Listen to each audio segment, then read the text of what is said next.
Hi there, Carolyn Peeler with you in Ellen Hutson's classroom, and today I'm sharing with you a tutorial for adding shading with pencil crayons. This is my last post with you before Easter, so today's card obviously has an Easter theme to it. Let's hop in. Get it? Hop hop. All right, we're gonna get started with cutting a My Favorite Things stacks inside and out diagonal stitch rectangle. And that's a really fun die set. And then we're going to be stamping with the Winnie and Walter Welcome to the Family set. Now this set is actually for a new baby. However, the images really can be used for so many different occasions, not simply for a baby announcement. So this is a really versatile set. I am stamping the bunny using Memento ink in London Fog, and I'm using the gray because I'm going to be shading with gray, coloring this bunny in with gray, and so using the gray ink works really well so that the lines aren't harsh like they would be with black. Next, we're jumping into the pencil crayons. There's a list here of the colors that I used, so if you want to see them later, you can go back. But I'm using the Spectrum Color Blend Essential set. To get started, however, I'm laying my base color, and I'm doing that with a Copic marker. This is the W1, which is the warm gray, number 1. And so I've simply laid a base coat of that, and now I'm going to add the shading with pencil crayons. This is a really cool step or technique, particularly if you feel a bit intimidated of shading with markers. Pencil crayons are a lot more approachable, I think probably because so many of us grew up playing, coloring with pencil crayons at the kitchen table, in coloring books, etc. So it's a really approachable and sort of intuitive technique because you've been doing it so much.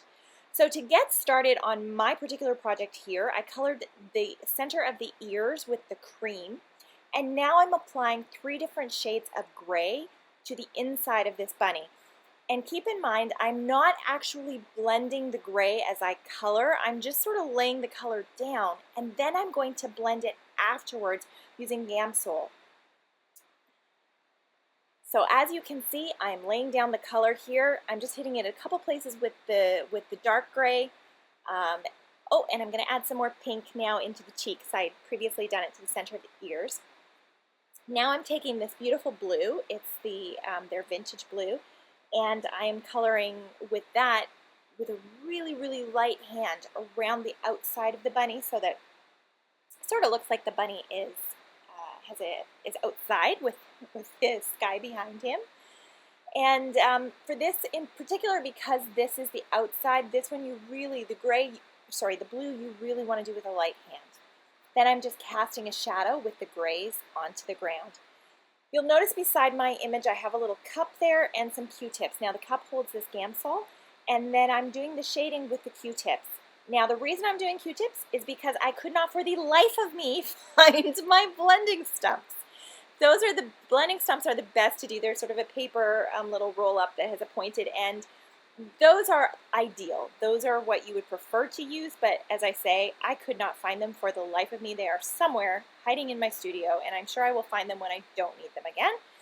But I couldn't find them today, so I'm just using a Q-tip. Q-tip works in a pinch, as you can see here. It works perfectly.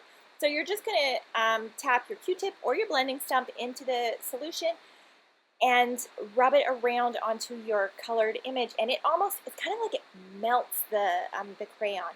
Gamsol is an odorless mineral spirit, so you want to use it in a well-ventilated space because it doesn't really smell that much.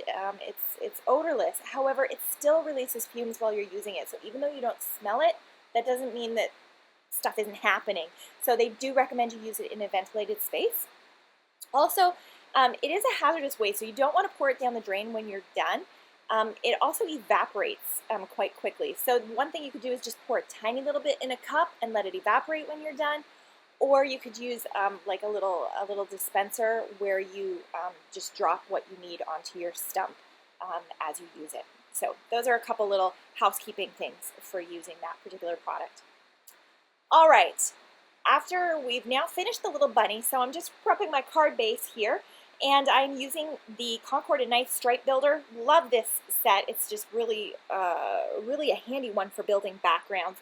And I use the Antique Linen Distress Pad and a Misty here to stamp it onto my card blank, which is cut of Neenah Solar White cardstock. Now you'll see when I lift this that I actually ended up missing a little spot of ink in the center of my stamp. But the great news for this is it doesn't matter because my bunny rabbit is going to be in the center, so it's not going to be a problem. We're stamping the greeting now, moving along, and this stamp, this happy, is from the Essentials by Ellen set called Lovely. So we just typing a lovely little happy, and then I'm handwriting the word Easter onto the bottom of the bunny below him, and you can do that quite easily. For the final step now, we've built our card up. We've applied some pattern paper to the bottom of the card. We've used some pink cardstock as a base for our little bunny rabbit. And now we're applying glossy accents to the rabbit so that it's glossy, nice, has a nice little finish to it, and is really fun. I've sped this up because you didn't want to watch me do this for 3 minutes. Easiest way to do this is to apply the glossy accents in an outline shape and then fill in the outline with it and let it air dry. So there you go. There's today's project. Thank you so much for joining me. I hope that you and your families have a wonderful Easter season, and I will see you after the holiday. Bye for now.